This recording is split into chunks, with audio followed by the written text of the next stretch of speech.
Hello বন্ধুরা, মৈনাক চলে এলাম নতুন একটা ভিডিওতে। আজকে এই ভিডিওতে একটা ট্রেলারের রিয়াকশন করব এবং দুটো আপডেট তোমাদের মাঝে শেয়ার করব। কাজেই প্রথম থেকে শেষ অবধি ভিডিওটা দেখো। ভিডিওটা ভালো লাগলে ভিডিওটাতে একটা লাইক করো। চ্যানেলে নতুন হয়ে থাকলে কিন্তু চ্যানেলটাকে সবার আগে সাবস্ক্রাইব করে দিও এবং নোটিফিকেশান বেলে অল ক্লিক করে রাখো, যাতে নতুন কোনো ভিডিও আপলোড করলে সবার আগে তোমাদের কাছে ভিডিওর নোটিফিকেশানটা চলে যায় এবং তোমরা ভিডিওটা দেখতে পারো। তাই নোটিফিকেশানটাকে অল করে রাখো এবং চ্যানেলে নতুন হয়ে থাকলে চ্যানেলটাকে আগে সাবস্ক্রাইব করে দাও এবং কমেন্ট করে কিন্তু তোমাদের কি মতামত অবশ্যই কিন্তু জানিও। সবার ফার্স্টে যদি ট্রেলার রিভিউতে আসে, সেটা হচ্ছে দানব বলে একটা ছবি আসতে চলেছে, যে ছবির নায়ক হচ্ছে পিয়ার খান এবং নায়িকা হিসেবে আমরা দেখতে পাবো রূপসাকে, এবং এই ছবিটা ডিরেক্ট করেছে আতিউল ইসলাম। তার একটা ট্রেলার গতকালকে ড্রপ করা হয়েছে। এই ট্রেলারটার ভালো দিক খারাপ দিক নিয়ে আলোচনা করব আজকের এই ভিডিওতে। সবার ফার্স্টে বলি, পিয়ার খান এবং আতিউল ইসলাম দুজনেই কিন্তু আমাদের মুর্শিদাবাদের মানুষ, দুজনেই আমাদের এখানকার এই জেলার মানুষ, মুর্শিদাবাদের মানুষ। সুতরাং এই কাজটাতে আমি আমার তরফ থেকে যতটা পারবো এই কাজটাকে কিন্তু সাপোর্ট করব। কারণ একটাই কথা, দেখো, আমার বাড়ি হচ্ছে বহরমপুর, মুর্শিদাবাদ। এবার আমি যখন একটা কাজ আমাদের এখান থেকে দেখব ভালো হচ্ছে, তাহলে কেন সাপোর্ট করবো না? আর এটা তো একজন বহরমপুরবাসী হয়ে বা একজন মুর্শিদাবাদবাসী হয়ে আমার কাছে ভীষণ গর্বের ব্যাপার যে আমার এরিয়ার একজন মানুষ সে নিজের দমে একটা সিনেমাতে কাজ পেয়েছে। এটা তো সত্যিই আনন্দের ব্যাপার। তাই আমি আমার তরফ থেকে যতটা পারবো এই কাজটার পাশে আছি, আমি সাপোর্ট করব এই কাজটাকে। এবার যদি বলো ট্রেলারটার ভালো দিক খারাপ দিক নিয়ে আলোচনা, দেখো, এটার গল্প বেসিক্যালি হচ্ছে একটা সাইকোলজিক্যাল গল্প। আমার যেটা মনে হচ্ছে সাইকোলজিক্যাল থ্রিলার বলতে পারো এই গল্পটাতে। সেটা হচ্ছে যে মর্গের নিয়ে বেসিক্যালি পুরো গল্পটা এগোচ্ছে। এখানে ডোমের চরিত্র প্লে করছে হচ্ছে পিয়ার খান।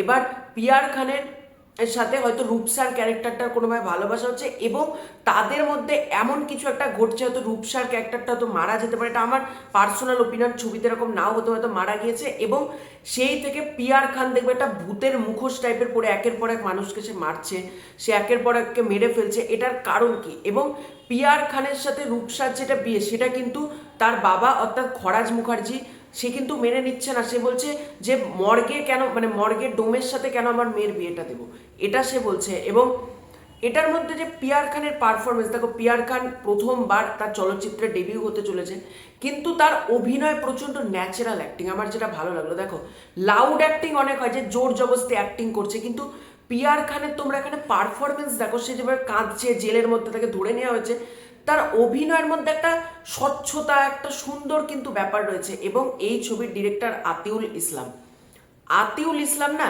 খুব আন্ডাররেটেড একটা ভালো পরিচালক। আমি জানি না এসভিএফ, উইন্ডোজ, সুরিন্দার ফিল্মসের মতন বড় বড় প্রোডাকশন হাউসগুলো কেন আতিউল ইসলামকে একটা ছবি বানায় না। আতিউল ইসলাম মুর্শিদাবাদের মানুষ বলে, আমি জানি না এটা কি প্রবলেম তাদের সাথে। আজকে এসভিএফ বা উইন্ডোজ বা সুরিন্দার ফিল্মস যদি এই আতিউল ইসলামের মতো নতুন পরিচালকদেরকে সুযোগ দেয় না, ইন্ডাস্ট্রিটা অনেক গ্রো হবে। আতিউল ইসলাম, তার ভিশন, তার চিন্তাভাবনা অনেকটা ভালো, কিন্তু কি, তাকে নতুন প্রোডাকশন হাউস খুলে কাজ করতে হচ্ছে। এটা কেন? বড় প্রোডাকশন হাউসগুলো কেন তাদেরকে সুযোগ দেবে না? আমার এটাই কথা।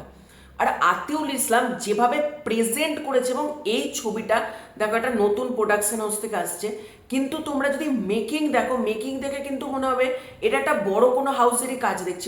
কোনো জায়গাতে তোমার মনে হবে না এটার মেকিং খারাপ বা মেকিং পোর, একেবারে সেটা না। এই কাজটার মেকিং ভীষণ সুন্দর হয়েছে এবং সর্বোপরি ব্যাকগ্রাউন্ড মিউজিকের কাজ এটা প্রচণ্ড ভালো। এবং এছাড়াও কৌশিক ব্যানার্জি, যার পারফরমেন্স যাকে দেখানো হলো, খরাজকে দেখানো হলো, বেশ বড়সড় কিন্তু অনেক অভিনেতাকে নেওয়া হয়েছে, তাদেরও যেটুকু যা স্পেস দেখলাম, প্রত্যেকে কিন্তু ভালো কাজ করেছে। এবং এটাকে আমার মতে যে ওয়ান ম্যান শো হিসেবে দেখানো হয়, পিয়ার খানি পুরো ব্যাপারটাকে কন্ট্রোল করছে, তার চরিত্রটাই আলটিমেটলি সব করছে, এরকম যদি কোনো অ্যাঙ্গেল থাকে। এটার মধ্যে আমার যেটা মনে হচ্ছে সাইকোলজিক্যাল একটা দিক থাকতে চলেছে গল্পের মধ্যে, মনস্তাত্ত্বিক একটা থ্রিলার এরকম একটা হতে চলেছে, আমার যেটা ট্রেলার দেখে মনে হলো। এবং ট্রেলারটা প্রচণ্ড ডার্ক জনরার মধ্যে কিন্তু পড়ছে। ডার্ক মানে কালার গ্রেডিং ডার্ক বলছি না, এক একটা জনরা হয় দেখবে ডার্ক জিনিসটাকে এক্সপ্লোর করে, সেখানে পিয়ার খান প্রচণ্ড ডার্ক একটা জনরাকে কিন্তু এক্সপ্লোর করছে। ডিরেক্টর আতিউল ইসলাম, এই ছবির ডিওপির কাজ করেছে রফিকুল ইসলাম, এখানে ডিরেক্টর অফ ফটোগ্রাফি, তার কাজও কিন্তু ভালো। এখানে যেরকম শট নেওয়া হয়েছে সেগুলো ভালো। এবং এই কাজটা 28 নভেম্বর আসছে। আমি তোমাদেরকে বলবো যাও, দেখো ইন্ডাস্ট্রিতে নতুন হিরো, নতুন পরিচালক, নতুন টেকনিশিয়ান উঠে আসা ভীষণ দরকার। আজকে যদি তোমরা বাংলাদেশ দেখো, সেখানে প্রচুর নতুন হিরো উঠে আসছে। তোমরা যদি সাউথ দেখো, সেখানেও করছে, কিন্তু আমাদের টলিউডে কেন হচ্ছে না? আজকে নতুনদেরকে আমরা কেন সুযোগ দেব না? এটা হলো সব থেকে বড় কথা। নতুনদেরকেও পাশে দাঁড়ানো উচিত। আজকে যদি পিয়ার খানের এই ছবিটা, আমি বলছি না বিরাট বড় ব্লকবাস্টার না, একটা ডিসেন্ট যদি ছবিটা হিট হয় না, সেই যে পিয়ার খান, সেও কিন্তু একটা নতুন ছবির কাজ পাবে। হয়তো আস্তে আস্তে এরকম করে পিয়ার খান বড় কোনো প্রোডাকশন হাউসের আন্ডারেও কাজ করবে, এটা আমার মনে হয়। এবং সে যেহেতু মুর্শিদাবাদের মানুষ, আমার ভিডিও যারা মুর্শিদাবাদের মানুষ দেখছো, আমি বলবো তোমরা যাও। অনেক সিনেমা তো তোমরা দেখো যেগুলো ভুলভাল সিনেমা, তার পেছনে টাকা খরচ করো, সেগুলোর পেছনে তোমরা টাকা উড়িয়ে দাও, আলটিমেটলি ছবিগুলো তো সেগুলো ভালো হয় না, তারপরেও তোমরা দেখতে যাও। তাই আমি বলবো এটা যেহেতু ট্রেলারটা ভালো হয়েছে, পোস্টার যেগুলো এসেছিল সেগুলোও যেহেতু ভালো হয়েছে, তোমরা একবার যাও, এই কাজটা দেখো। আশা করি তোমাদের কিন্তু ভালো লাগবে, আমার এটা মনে হচ্ছে। এবং ট্রেলার দেখে তো আমার মনে হচ্ছে গল্পটা ভীষণ ইন্টারেস্টিং হতে চলেছে। দেখা যাক কি হয়। 28 নভেম্বর এই ছবিটা আসতে চলেছে। এর পরবর্তীতে যদি আপডেটসে আসি, প্রথম আপডেটটা হচ্ছে বনি এবং কৌশানী আবারও একটা ছবি করতে চলেছে। এই ছবির পরিচালক হচ্ছে আতিউল ইসলাম, মানে যিনি দানব বানিয়েছে বানসারা ছবিতে বনি যার সাথে কাজ করছে, আতিউল ইসলাম এই কাজটা ডিরেক্ট করতে চলেছে। এই ছবিটার নাম হতে চলেছে কাল।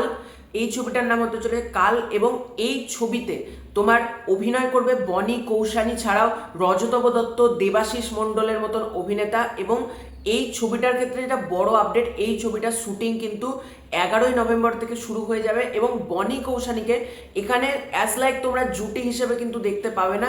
বনিকে একজন টিচারের চরিত্রে আমরা দেখতে পাবো এবং কৌশানীকে একজন সিআইডি অফিসারের ভূমিকাতে দেখতে পাওয়া যাবে। এবং এই ছবির জনরাটা হচ্ছে একদম সম্পূর্ণ ইউনিক একটা জনরার মধ্যে এক্সপ্লোর হতে চলেছে এই কাজটা। 11 নভেম্বর থেকে শুটিং শুরু হবে। এবং রজতব দত্ত, তোমার এদিকে দেবাশিস মণ্ডলের মতন অভিনেতা রয়েছে, বনি কৌশানী। দেখা যাক আতিউল ইসলাম কিভাবে এই সিনেমাটাকে প্রেজেন্ট করে। এবং এই ছবিটা প্রডিউস করছে সারফারাজ মাল্লিক। দেখা যাক কেমন হয়। এর পরবর্তী আপডেটটা হচ্ছে মেগাস্টার শাকিব খানকে কেন্দ্র করে। মেগাস্টার শাকিব খান পারিশ্রমিকের একটা রেকর্ড করলো, মানে আমি এটা নিয়ে গতকালকে কথা বলবো ভেবেছিলাম, কিন্তু আমার বলা হয়নি। তার মানে আজকে তোমাদেরকে ব্যাপারটা বলি। সেটা হচ্ছে মেগাস্টার শাকিব খান, তোমরা জানো আজকে একটা মিনিসো গ্র্যান্ড লঞ্চে যাচ্ছেন উনি। মিনিসোর একটা নতুন ব্রাঞ্চ ওপেনিংয়ে যাচ্ছেন আজকে। তো সেখানে মাত্র 20 মিনিটের জন্য মেগাস্টার শাকিব খান পারিশ্রমিক নিয়েছেন 35 লাখ টাকা। জাস্ট তোমরা ভাবতে পারছো, মাত্র 20 মিনিটের জন্য 35 লাখ টাকা। এবং নেবে নাই বা কেন, ওনার যা ক্রেজ রয়েছে। এবং পারিশ্রমিকের সর্বোচ্চ রেকর্ড কিন্তু মেগাস্টার শাকিব খানের, কারণ ওনার ছবির এখন ছবি ওয়াইজ পারিশ্রমিক, যদি ঈদে ছবি রিলিজ করে ওনার পারিশ্রমিক 3 কোটি টাকা। তোমার যদি ঈদ ছাড়া রিলিজ করে সেক্ষেত্রে ছবির পারিশ্রমিক সামান্য কম, এবং ঈদে রিলিজ করলে পারিশ্রমিক 3 কোটি টাকা। এবং কোনো একটা ব্রাঞ্চ বা একটা শপিং মল বা যেটা মনে করো সেটা লঞ্চে যাচ্ছেন উনি, 20 মিনিট ওখানে থাকবেন, 35 লাখ টাকা, যেটা বাংলার কোনো হিরো আজ পর্যন্ত কিন্তু এই রেকর্ড ক্রিয়েট করতে পারেনি, যেটা মেগাস্টার শাকিব খান করে দেখালেন। যেটা আমার ভীষণ ভালো লাগলো ব্যাপারটা দেখে, তাই জন্য মনে হলো তোমাদেরকে অতি অবশ্যই খবরটা দিই, যাতে তোমরাও যারা জানো না এই খবরটা শুনে একটু আনন্দ পেতে পারো। তো এটাই ছিল আজকের ভিডিও। তোমাদের কোন আপডেটটা সব থেকে বেশি ভালো লাগলো কমেন্ট করে জানিও। এবং দানবের ট্রেলার তোমাদের কেমন লেগেছে সেটাও কিন্তু কমেন্ট করে জানিও। না দেখে থাকলে ইউটিউব থেকে ট্রেলারটা দেখে এসো। তো এটাই ছিল আজকের ভিডিও। খুব শীঘ্রই দেখা হচ্ছে নতুন কোনো ভিডিওতে, ততক্ষণের জন্য বাই বাই।